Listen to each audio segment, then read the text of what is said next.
Blue campaign is an initiative by the Mental Health Association and partners to raise awareness about mental health. And to answer everyone's question kung bakit blue, it is because it symbolizes serenity and peace, offering a beacon of hope, especially during the pandemic.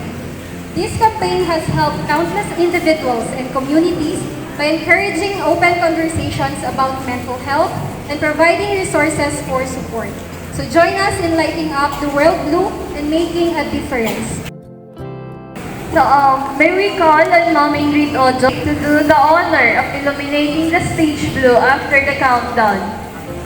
And now, the moment we have been waiting for. Let us start the countdown in 10, 9, 8, 7, 6, 5, 4, 3, 2, 1.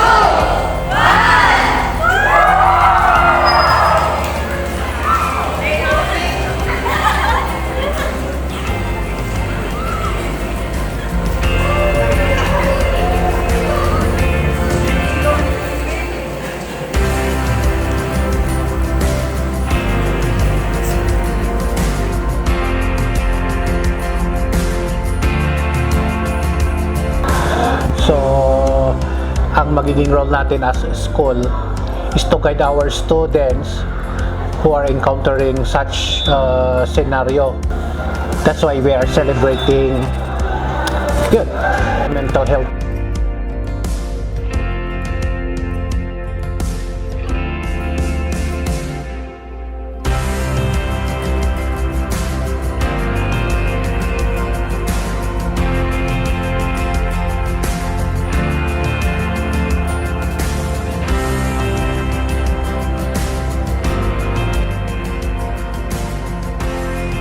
Sineselebrate natin ang mental health because para po alam ng mga tao na may problema, na naririnig po sila, may nakakakita po sa kanila, na may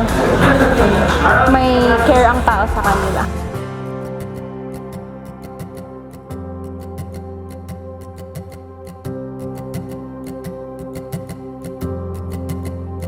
Alam natin dati, pag nakakarinig tayo ng mental health, iba ang iniisip natin. Ngayon, nang dahil dito sa mga pagkakataon na ito at sa mga event na ito, lumalawak ang pangunawa natin sa mga tao dumadaan sa mental health issues.